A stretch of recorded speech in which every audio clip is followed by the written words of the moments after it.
So when I got clean, I was kind of looking to find out if my near-death experiences had been strictly hallucination or if there was more to it, right? And through certain practices around yoga nidra, deep meditative relaxation, and the breath work as a foundational tool, accompanying that with binaural beats and music, binaural induction music, I've had some successes in leaving my body and confirming for myself that we are actually spiritual beings having a human experience. Love it. Hi there. Welcome back, or welcome to Recovering Out Loud Podcast, the show where we get real about mental health and addiction. I'm so glad you're here. If you or someone you love is struggling with drugs or alcohol, please reach out for help. Send me a message on all social media platforms at Recovering Out Loud Pod, or by email at recoveringoutloudpod@gmail.com. You are no longer alone.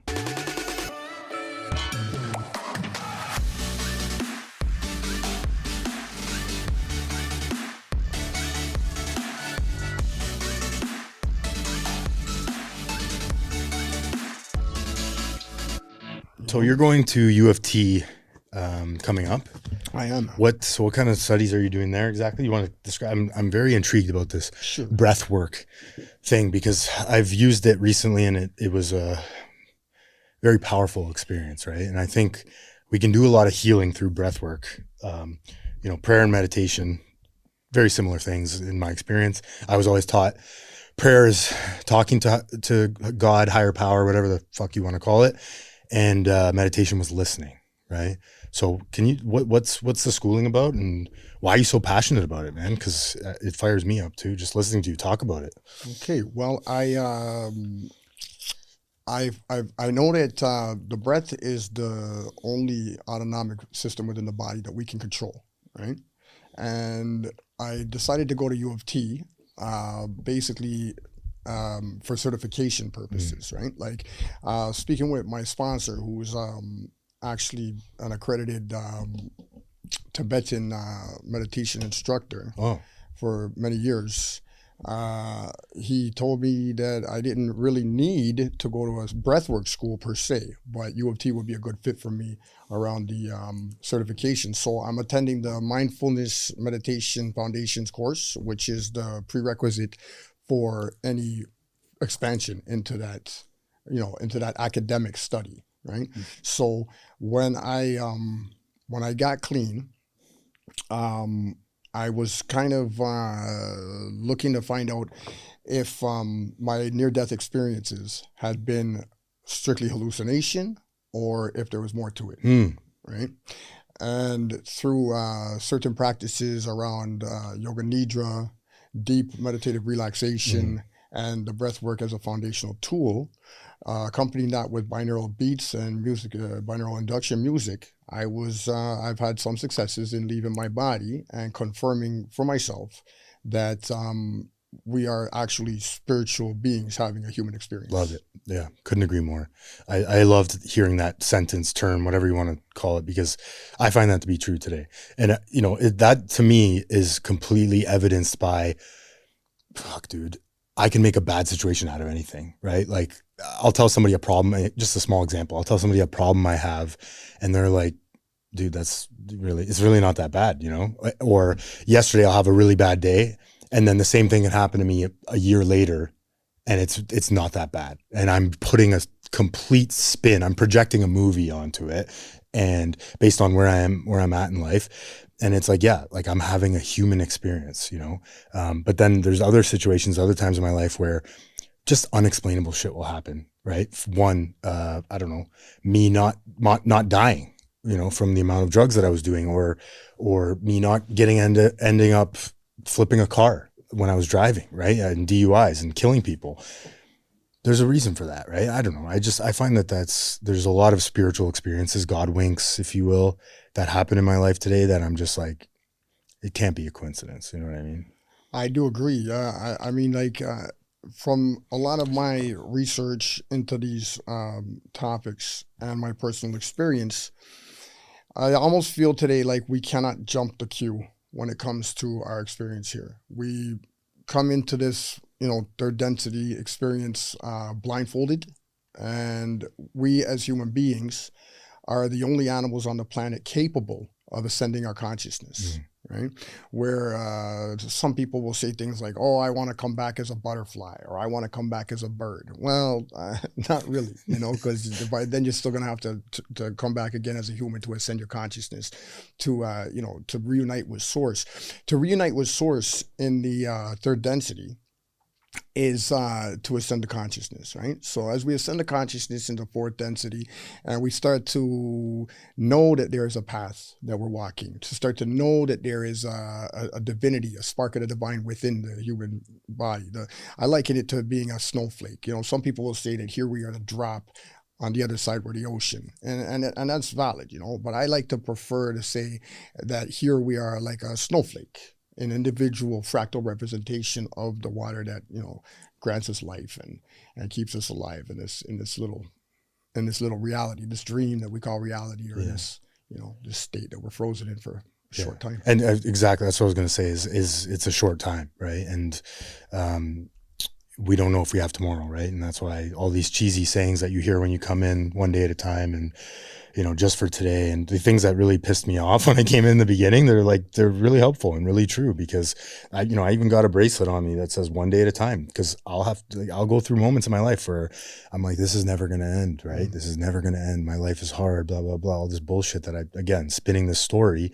And I'll just look down and I'll remember. It's like, dude, just don't drink today, right? And it'll be okay. That's a successful day to me today, because I don't know about you, but I couldn't put 5 minutes together of sobriety before, right? Well, for me, I'm what my doctor calls a legacy patient. Okay, so I started using around the age of 11 regularly. I remember crawling out of my crib as a 3-year-old, 4-year-old, going around to my parents were all sleeping, the people had been partying or whatever, and I'd go around and I'd steal the little half beers that were left over from the night before, and I would drink them, as a child, a baby, and until the first time when I got one full of cigarette butts, and I drank it. Ooh. And I spit it out, and then from there I learned how to pour it into a glass, So by the time I was 11, 12 years old, I was from a broken home, and my mother was, she was suffering from alcoholism. She was not a spiritual person or into any type of recovery programs. God knows she was trying, but things were difficult, and the neighborhood where I grew up was predominantly Jamaican neighborhood. So ganja was, it was just available. It was just there. It was a normal part of everyday life. Yeah. Nobody looked at it in any funny way. And we started smoking weed, after a few years of that, going in and out of juvenile facilities, right? Becoming a Crown Ward for a few years. Upon my release at the age of 16, I moved to the UK for about a year, a little bit less than a year, where I picked up booze full time, right? I came back. When I got back, did a little more time, met a few more friends, ended up doing getting into some serious street level crime, organized, whatever. And that's when I found cocaine. I had been, as a child, a young lad, I'd been diagnosed as ADHD. And I'm not so sure that diagnosis was accurate, because crystal meth gets me freaking high, right? It gets me really high. Same. So it's they were pumping me full of speed from the age of maybe 7, 8 years old to about 11, 12 years old. And then they yanked it from me, right? That's Ritalin or whatever, prescription. And that's when I found cocaine, and bada boom, bada bing, that was it, right? I was off to the races. And then, it's a progressive fatal illness, and nature versus nurture, moral deficiency versus sickness. It's all the same thing, really, by the end of the day, right? It's going to be a mixture for each individual, I feel. So you mentioned, you had a rough upbringing, childhood. Alcohol was sort of always around. And what, do you remember that moment? I'm sure you do, but what was the moment like where you were brought to your knees and you sort of said, I'm done? Well, which time? Yeah. You know, Same. you know what I mean? Yeah. Like there was a time my baby brother had just gone to a rehab center up in Sundridge. It was for construction guys. He was in the union. And he came home and he was doing really well. You know, he'd stopped using alcohol. He was doing the marijuana maintenance back then, and he was still struggling. But I had given myself a overdose from shooting cocaine, and he came to see me and he was upset. And I just, I pulled up my sleeve and said, "Look, bro, look what's going on here." And he's like, "No, no more." Sends me up to the rehab facility. So I was willing, and it was an AA program, and I remember going to the meetings and getting clean for about 30 days, 60 days. I didn't complete the program, and I didn't take to it. I didn't surrender, I came out of there, went on about living my life. Maybe a year or so down the road, ended up back in the joint. I remember calling them from the Don jail, like, "Yo, can you guys get me back in the program?" And they're like, "Dude, you are a hardcore drug addict. We do not have the tools for you. You need a 2-year program." And I was like, "Yeah, 2 years, or I only got to do a couple months here, so forget it, right?" So I just shut it out, right? I wouldn't go. I continued to do what I was doing until down the road, I was using a lot of OxyContin. That was probably the first time I really got sick. When I got sick off of opium, I looked in the mirror. I said, "How was I ever addicted to cocaine?" I just did not. I was like, "Wow, this is what addiction is. This is addiction." Right? Wow. Yeah. I was sick and really, really dying. A girlfriend of mine who, at the time, she had gone on to the methadone program, and she got me to go. So I started taking the methadone program, from which I did eventually, after 3 years or so, I was able to, and this is without any 12-step help, right? This is just white knuckling, as they say, or trying to do it on my own, or using that I'm sober enough mentality, right? Where I'm taking the methadone,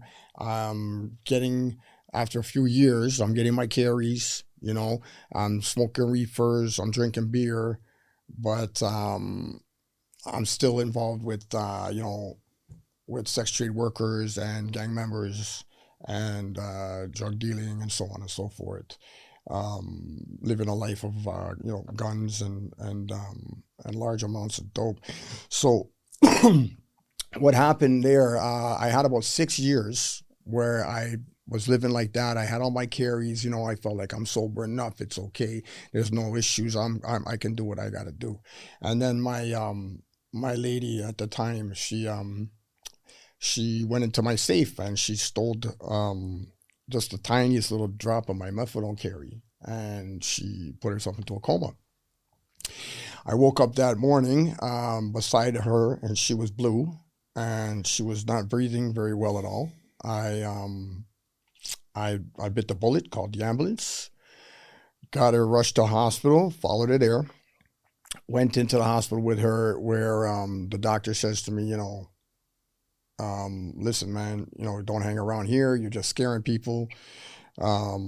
And I mean, I was honestly quietly praying to myself in the corner as I'm watching them cut her clothes off and rip her wide open in front of everybody and hitting her with the things and such. And he's like, "Just go home and prepare yourself, because when you get back here in the morning, she might not be with us."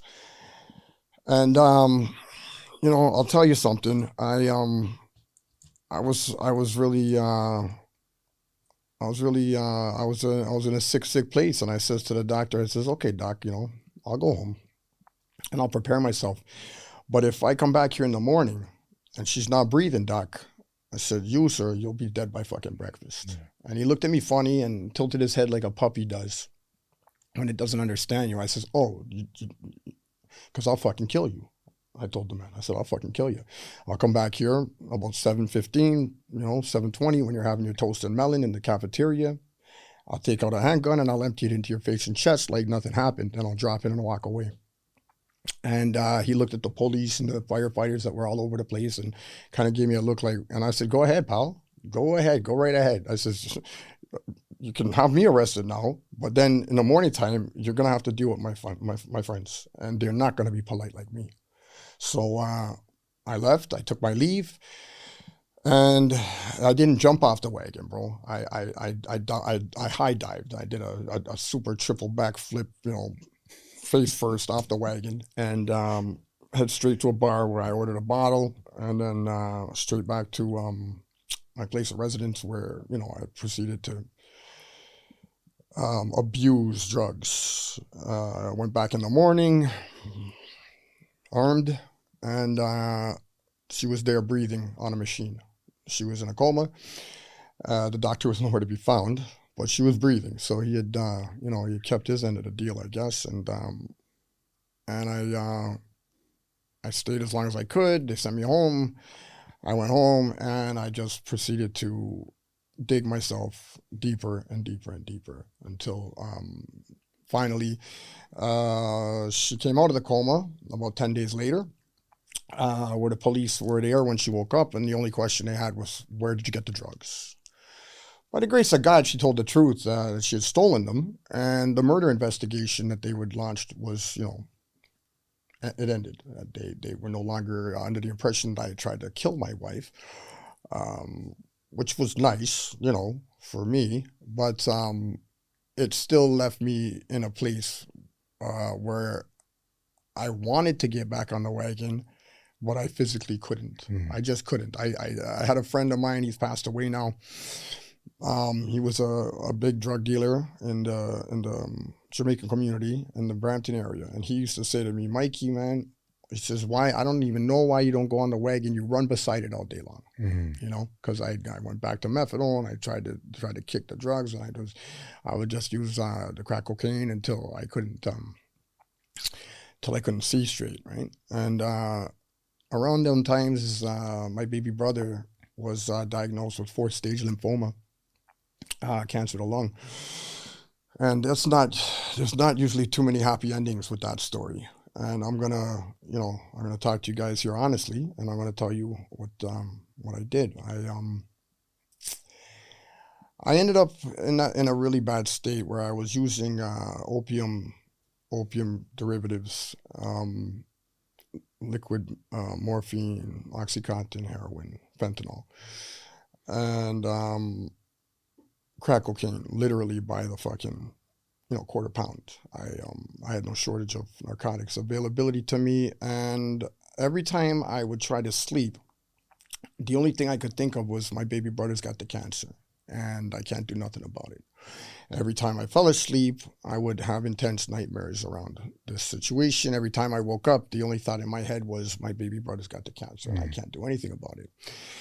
I went to speak to my family to go visit him in the hospital, where my mother begged me not to come, saying that him seeing me in that state would probably kill him, because he was trying so hard to be clean, and it would probably bring him down, and we had to keep his hopes up and so forth.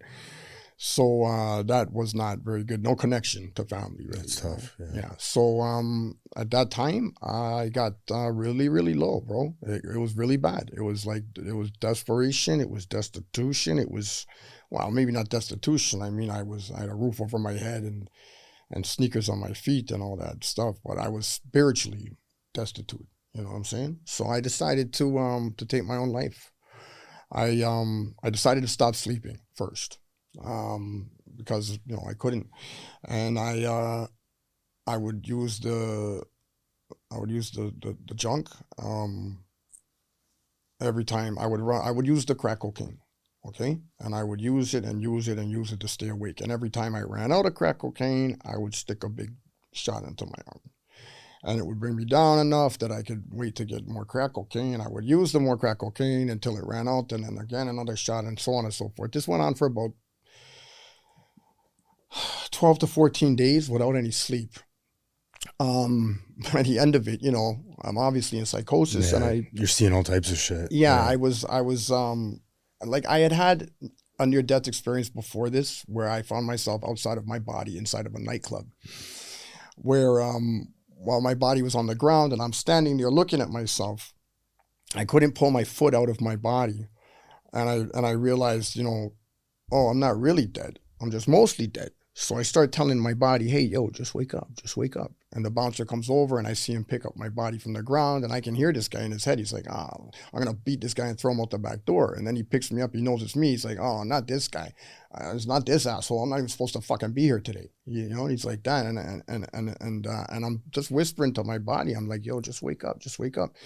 But in reality, my body, I guess my body was responding to what I was doing, because it starts screaming at him, telling him to wake up, you know, just wake up, just wake up. And luckily the guy knew me, and whether he liked me or not is debatable, but he dragged me to the front and threw me into a chair where I landed, and that's when I regained back into my body.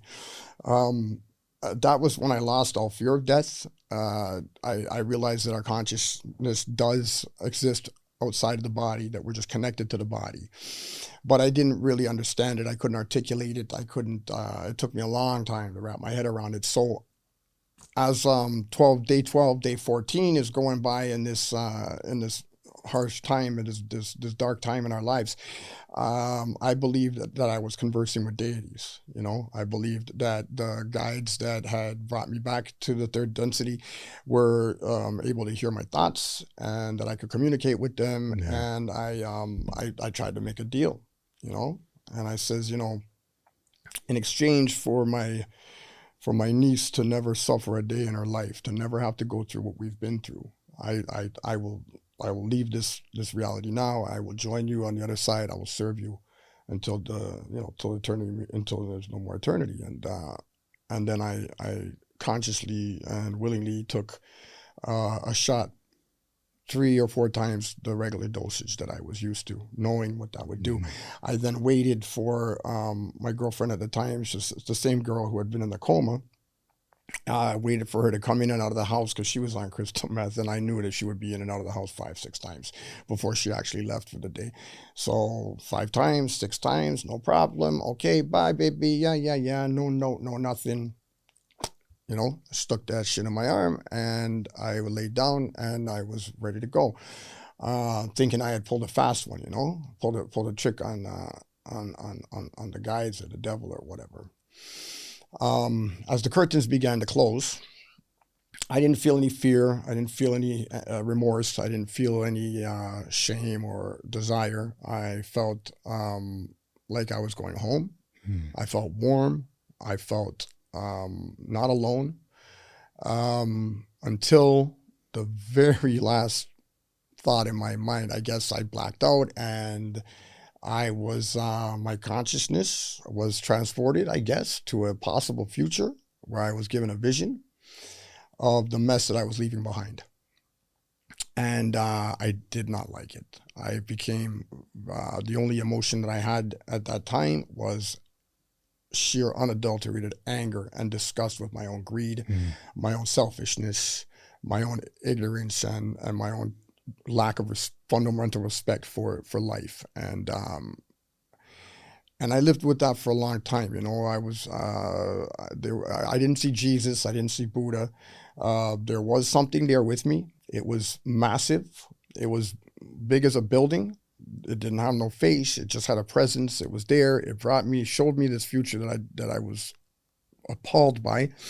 And before I could even beg to be sent back or asked if I wanted to go back, I opened my eyes and I'm in the hospital with the nurses running around. He's breathing, you know, the machines and the beeping and all the rest of it. And I turned to the girl and I says to her, what the fuck, I'm not dead? And she's like, no, baby, you're here with me, you know? I'm like, well, how long was I? It was 18 hours. Wow. Yeah. It was wild, man. How did you get to the hospital? There was some kids in my house that were in and out of the house all the time. And I had actually Narcan, 10 of them over the years. And she actually did something, brought her back into the house that day, because she came in from wherever she was going, came in, found me on the floor, convulsing, blue, not breathing. And the story goes that she started screaming at these kids, yo, he saved each and every one of you. Save him, save him, save him. They proceeded to Narcan me, no response. They got the needle Narcan, hit me with it. Got me on my feet. And I remember every time that I had Narcaned any one of them, I had 3 questions for them. You know, do you know who I am? Do you know your name? Do you know where you are? If they could answer those questions, uh, I would say, look, you want to go to the hospital or not? It's up to you, right? If they could not answer those questions, Yeah. then Yeah. off to the hospital they would go. So I have no memory of this. I have no memory of it whatsoever. But apparently they got me on my feet, asked me those questions, and I started yelling at them. I saying something like just ask them. They're right there. They've seen the whole effing thing. Oh. Just ask them. And apparently I'm pointing over their shoulders at the bedroom wall where I had every prayer card and newspaper article and photograph of all the friends that I had lost up to that point. I have no memory of it, but this is what they told me. So they realized that I was not there, lights on, nobody's home. They put me into a car, and the young lady, she that was driving, she drove into oncoming traffic to get me to the hospital, save my life. She did. She did. Young lady, she's a good friend. I'm in recovery now, so I haven't been in contact with her or the other kids. They're still out there? They're unfortunately still out there, as far as I know, yes. Yeah. Wow, that's incredible, man.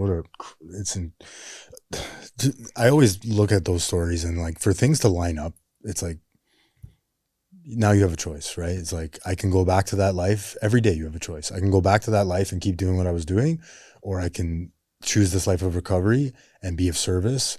And, you're doing that with what you're telling me, but also the breathwork stuff and becoming a teacher essentially. Right. So it's beautiful, man. It's amazing. How long ago was that? Oh, that would have been about 10 years ago now. I mean, I it's not like I stopped using at that point. I mean, I got out of the hospital and immediately needed a hit because I was sick, and I was using in the hospital parking lot.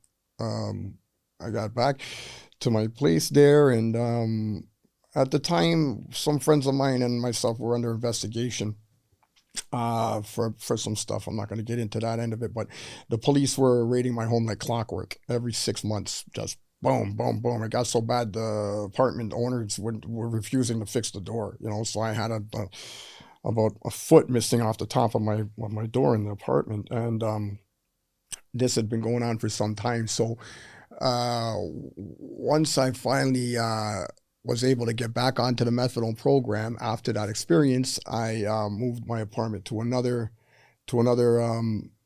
building where I ended up getting arrested on a gun charge. It was just a mess, right? So after that, I left that building because I was released on bail, but not allowed to go home, right? It wasn't domestic, but it was I guess the informants lived in the building. So they gave me bail, but they wouldn't let me go back within whatever. So I ended up going into hotels, and dragging that. And this is like right around COVID time started, right? So I'm clawing tooth and nail to stay on the methadone program and get myself together, which about a year I was living like that, and I was able to get my head above water for a short period of time. When the COVID got really bad, I was able to get a trailer, like a really nice, RV, brand new trailer, and move it out into the west,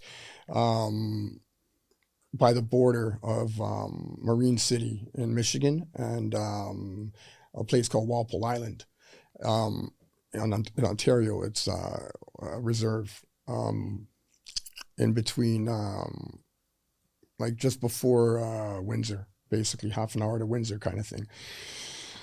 And when I got into the trailer, I was on the program. I was doing okay. I thought I was doing okay, right? I'm smoking reefer and on the program. I wasn't drinking booze. I wasn't using coke. I wasn't using smack. I was just getting my carries and trying to live my life, Times got tough again. After that, I lost connection to my family. I got into arguments with my mother and her husband. I lost contact with my brother. Things were getting, things progressively got worse, right? Because that's what happens, if you don't stay abstinent. You may feel like you're in control, but you're not. We're not, because our brains are not wired that way when we're using, right? Our reward system is all fucked up. And the only thing we can bring into our lives is more misery and more trauma and more sorrow, You know what I mean? So as time was going by, things were getting progressively worse. Police got my location out there, and I was raided again. This time, they caught me cold. They got me cold. They got me with a bag of firearms and parts, and a pack of fentanyl, where by the grace of God, by the grace of something outside of myself, something better than me, something, a higher power, they raided my home this time using the informant's address.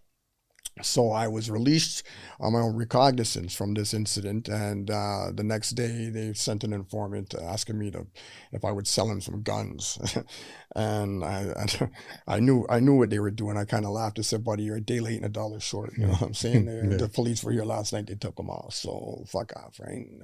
So he kicks rocks. So and after that, it really got bad because I was trying to hide the fact that I'd been arrested again, and I'd lost connection to everybody. I wasn't talking to my friends. I wasn't talking to the guys that I did crime with. I wasn't talking to my brother. He wouldn't let me see his kids. My cousin got into recovery, and he wouldn't speak with me. And my other cousin, who's unfortunately still out there, him and I were on, sparse talking terms. I lost connection to the girl that I was living with. The only connection I had was to the drug and to the dog, After a few weeks after they raided my home and took the guns, the informant was actually my neighbor. He decided he was going to pump 18 rounds of buckshot into my home while I was sleeping, missing me but hitting my girl, and she was okay, right? She's fine, but after that, she couldn't sleep in that place anymore. Sure. And even though I wouldn't act as a witness, I was a hostile witness. I told them, how do I know who shot the place? Where I come from, you don't stick your head out the window when there's bullets flying at you. For all I know, it was you guys. The cops didn't like that too much, but they did their own investigation, and apparently the neighbor was charged with the attempt murder ×2. Which he eventually, I guess, pled guilty to. I don't know. I didn't follow the case, but I couldn't live in there anymore. The place was shot to shit, and then the police destroyed it while they were doing their investigation, right? Trying to find some more of my shit, I guess. Yeah. I don't know. So, excuse me. It was back to hotels, back to renting rooms, back to just progressively worse and worse and worse. Until I guess then I just decided, I that's right around the time I was ready to give it up. I mean, I was able to stop drinking. I was able to stop using cocaine, but I just could not kick the fucking opium. Yeah. I just couldn't kick it. No matter what I did, I couldn't do it. So I ended up getting, I was leaving that area to come into the city here to pick up a package, which I was planning on distributing, obviously.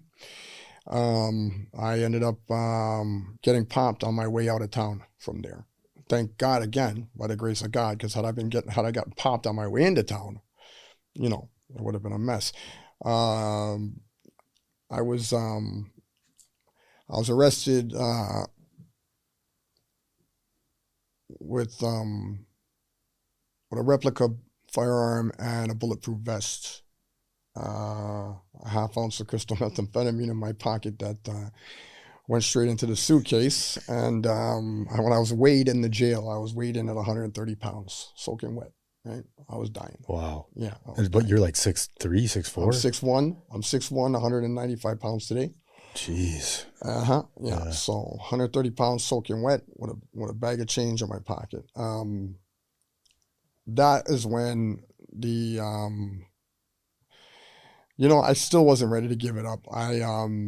I knew that the case with the raid was bogus. They didn't find the drugs on me during this arrest. It was another weapons charge, concealed, but it was a replica firearm. It wasn't loaded. I hadn't pulled it on anybody. The bulletproof vest was not exactly illegal. So I'm thinking in my head, Well, actually, to be honest, I wasn't thinking anything in my head. I wasn't thinking anything except I need some fucking opium. I was Yeah. placed into a cell. Luckily for me, it was a guy that I knew from the streets. He'd been in there for a little while. I pop up the package. I lasted maybe 24 or 48 hours before I was just done. I ended up giving away that package of dope and being taken to the infirmary, where I spent 10 days, rocking and rolling, rattling, Detoxing. Yeah. Oh, detoxing, Jesus. hallucinating, Yeah. absolutely hallucinating. I remember sitting in my own private hospital room cell with the hospital bed and my own television, and I was watching a television program called The Nonas, but it wasn't a cooking show, bro. It was about this organized crime family out of Cleveland that was burying bodies in a cemetery. This show doesn't exist. Oh, I watched 7 episodes of it. Okay, and it's a miniseries. I watched 7 episodes of a you, non-existent program. you literally created your show. I was out of my fucking mind. Oh, I that's was out of my hilarious. mind. I can Okay, relate. Yeah. so but by the grace of God, they kept me there, and I just I called my baby brother. I says, look, I need you to move a little bit of money around for me for my accounts. He's like, whatever, buddy, you're an asshole. I'm like, yeah, I know. And then after a couple more phone calls, he says, look, bud, do you want to live or do you want to die? And he offered to come and post my bail if I agreed to go to treatment. At first, I rejected his offer. No, no, sir. No, thank you. I will fucking do my time and continue to live like an asshole. Appreciate it. I love you, but no. A couple more phone calls, hey, this is your nephew you haven't met. Puts him on the phone with me, and talking to my stepdad, who I hadn't spoken to in a long time, and another friend of mine from here that has been a friend of mine, a lifelong friend of mine, and they were able to talk a little sense into me, and that was when I spoke to my nephew on the phone for the first time from the Windsor bucket with the option to, to move forward. I had maybe 10 days away from my last use. I was getting my Suboxone from the guys in the jail, not the guards, Yeah. not the doctors. They refused They refused to treat me.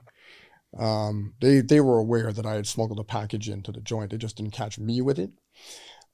So they were not helping me out at all. Yeah. So I agreed. Gratefully agreed.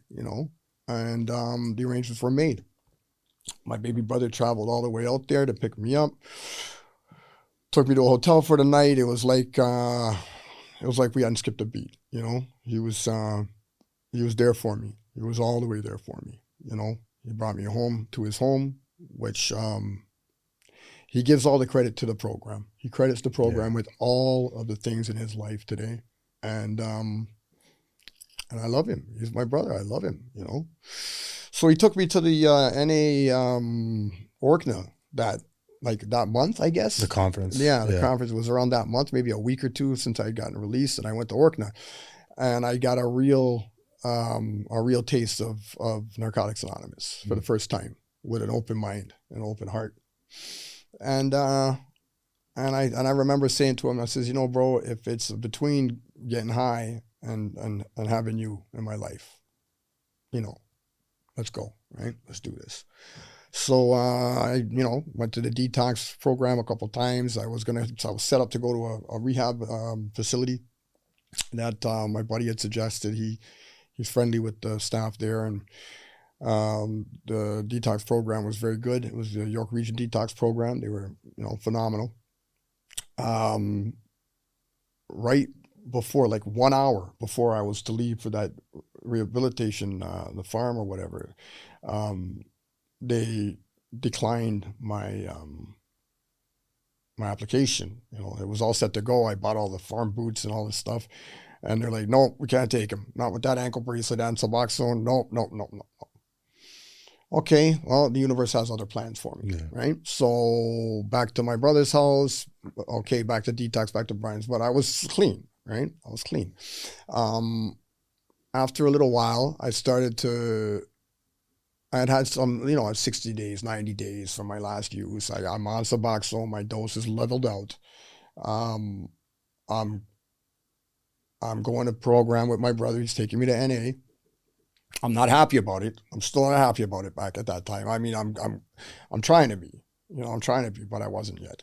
But I started to get that community. I started to get, hugs, not drugs. And I started to try to go into my mind. Like when I would go and I would hear the readings, I always had these resentments, these little quick little responses in my brain about this and that, these little arguments with the language and the literature. And after a while, I said, I'm going to just meditate through the preamble, to open up my system to be more receptive of the language instead of arguing with it. So I consciously, even till now, you might catch me in a meeting and during the preamble, you'll see me and I'm, and people may think I'm ignoring or I'm pushing on somewhere else, but I'm not. I'm right there. I'm trying to sponge up that good stuff that the program has to offer, and just to rewire my own ideas and let go of those kind of resentments and stuff. So it's been helpful. It's definitely not hurtful. The anxiety, I used to get a high anxiety state when I would walk into the rooms, physical anxiety.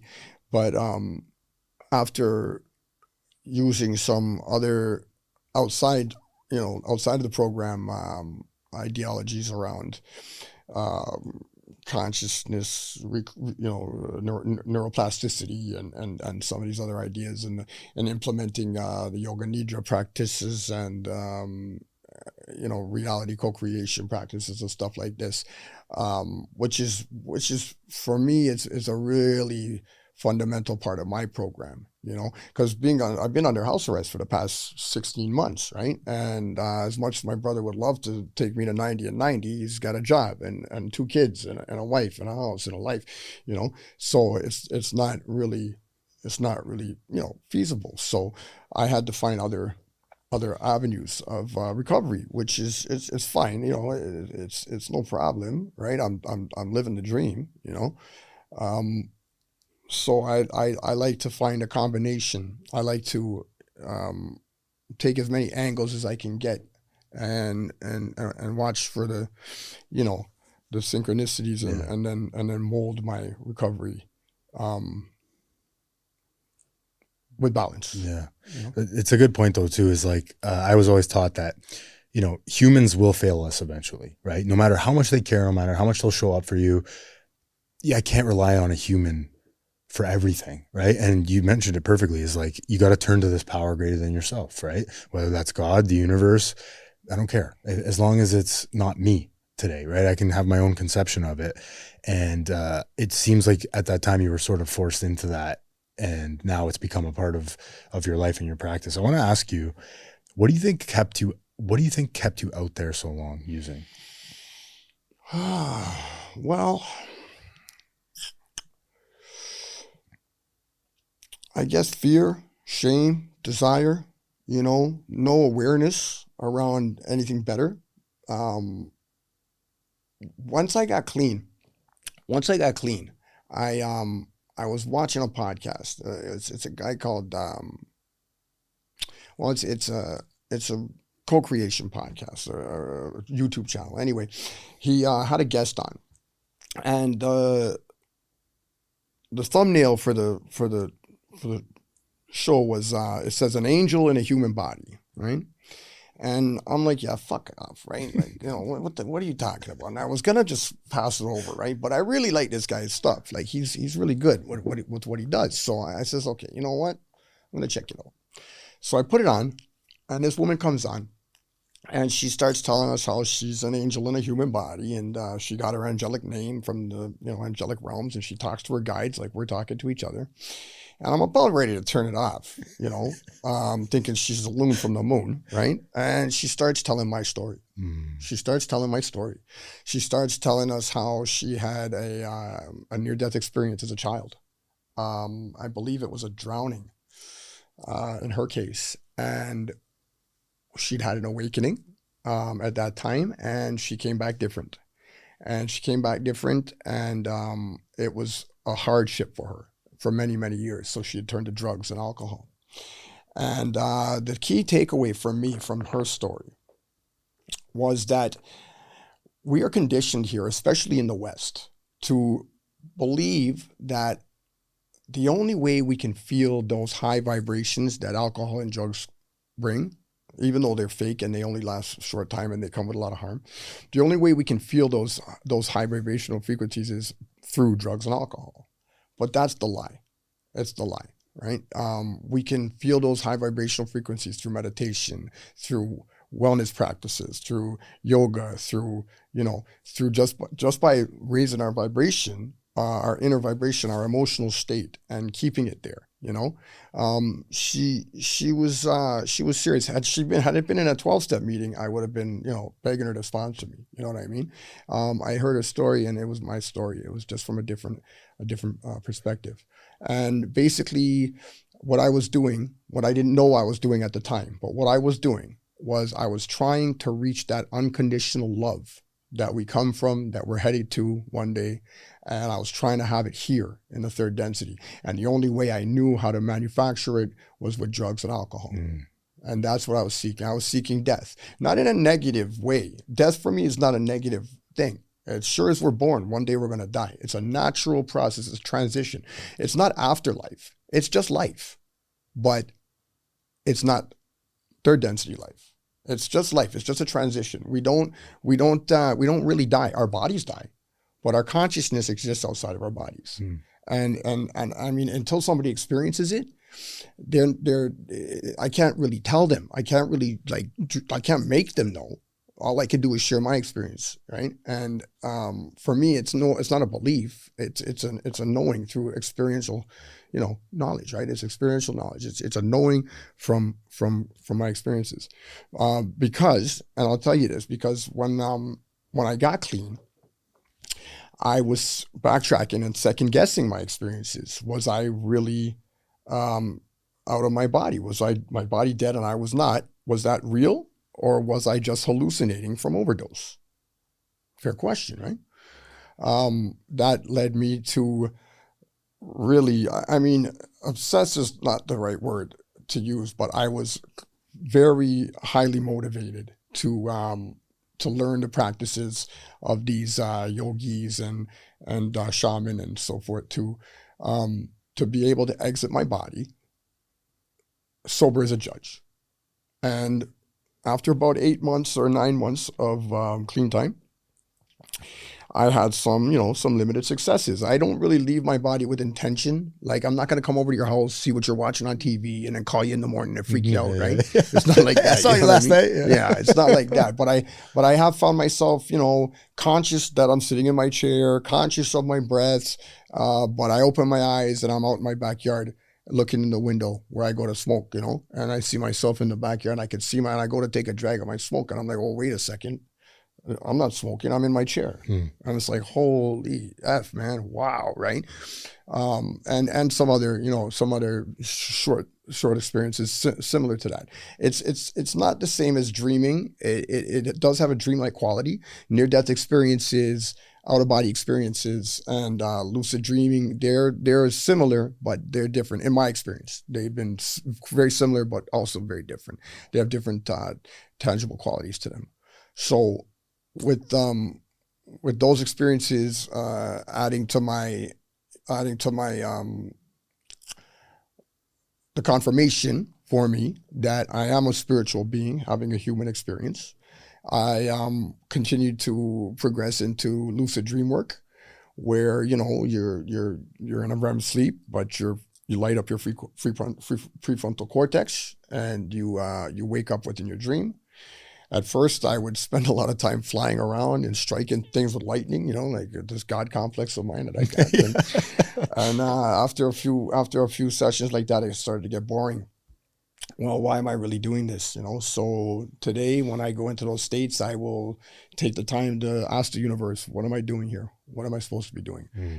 Or I will find myself in some kind of horrible knife fight situation in a prison wall, and I'll realize, oh, wait a minute, I'm dreaming, and I'll jump over the wall and I'll just go meditate, and it's brought me an insane amount of peace. It's brought me to a point where I I'm still early in my step work progress where I it's unfortunate for me that I have so much of a stubborn thick head where I read the words, I see the language, I get frustrated. I still have these little arguments in my head. So I'm taking my time around doing my step work, you know, and as I'm moving forward with it, I'm finding a lot of questions around like things that seem to be like OCD related. I'm not very deep into it yet, so I'm not judging the whole book by the first, few questions. I myself, I don't like, I will obsess if I pick up. If I pick up and I got it in front of me, I will obsessively use it until it's gone or I'm dead. Mm. That's it. No problem. I get it. But I don't have those types of compulsive thoughts around anything else in my life. I never really have, and I don't see myself having them on a regular basis. So, and I think some of that is due because I did, when I first got home, I did have some recurring thoughts of past experiences, traumas and less than preferable experiences that would pop into my head, especially during meditations.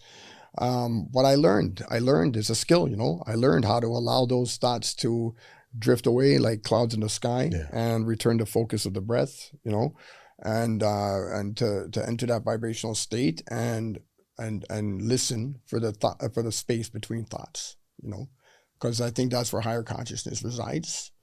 And it's like you said, that's where we get the answers, Yeah. And the direction, right? Yeah. I love that. What are sort of your like essentials in recovery daily? Like, what does that look like to you? Well, I got to make my bed. Yeah. I got to get up and a lot of bed. people laugh at that one, but it's true. I was taught that in treatment too. It's like you start off the day with doing one good thing. Yeah. You get up, you make your bed. I definitely have to limit my exposure to negative content. I listen to conscious music. I generally watch only uplifting or like science fiction type of movies. I limit my exposure to negative content. I surround myself with people in recovery. I don't accept friend requests from people from my old Facebook account. I changed my Facebook account, new YouTube, new Instagram, all those things. When I do get the occasional contact from people from that spectrum, if they're not in recovery and they want to see me, they have to come see me at a meeting. As much as I love them, it's not about them or their behavior. It's about me and my susceptibility to joining that behavior. Right? It's a slippery slope, right? Yeah. I'm also in a bit of a bubble though, too, right? Like being under house arrest with the ankle monitor, I've got a lot of help. I'm getting a lot of help, right? Yeah. I've met somebody in recovery, and she helps me a lot. She helps me. She's like my brother. She credits everything to her program, right? And I spend a lot of time talking to my cousin who's gone ahead from me in this program. My cousin, my brother, they work in the industry of recovery. The people that I surround myself with are good. They have good recovery people, And I also try to gravitate to newcomers too. If I see a newcomer, I'm extra with it, right? Like I will give them cigarette and I will give them my phone number. Whether they choose to call me or not, it's up to them. But those things are pretty key. A little bit of exercise, obviously, right, and lots of coffee. Yeah, same. Lots of coffee. Same. Need something, right? Yeah. Oh, that's great, man. I'll ask you two last things and then we'll close it out because it was good. I got a lot today. I appreciate you coming down, Mike. Thank you. What do you hope people get out of your story? Well, anything that's going to help them, anything that can come from the horror shit show dumpster fire of my previous life, that can open the mind of the still suffering addict or help to steer the course of the white knuckler or to, even to engage an argument from somebody who doesn't see it my way, as long as we're engaging conversation and we're growing. You know what I mean? I'm here to give away what was freely given to me, and just raise the vibration, bro. I just want to raise people vibration. I love it, man. And what's one thing that you would say to somebody struggling right now, maybe a newcomer? Well, to a newcomer right now, as of today's date, bro, I'm going to give you guys this warning. I was talking to my doctor the other day, and as an ex-cook, he knows that I'm familiar with the derivatives and combinations that go into today's narcotics. And he was given an alert warning that the xylazine is no more. Today, we got to worry about nitrazine. And nitrazine makes carfentanil look like a fucking aspirin. And it's in everything. So even a legacy user like myself, who's survived it all and can seem to punish myself over and over and over, I go out there today, I leave the studio, I go hit the gas station, and I score from some guy I don't know, I'm a fucking dead man. So there is life after recovery. People love you. And you know what? If you don't believe me, come to the program and I'll love you until you can love yourself. Love it, man. Thanks so much, Mike, for coming down. I appreciate you, brother. Thanks for having me. Thank you, bro. Thanks for listening. Please help us grow the channel and like, share, and subscribe for more content. The discussions and stories shared on this podcast are for informational and motivational purposes only. This content is not a substitute for professional medical advice, addiction treatment, or therapy. If you or someone you know is struggling with addiction, please consult a licensed physician, addiction specialist, or mental health professional. You are no longer alone.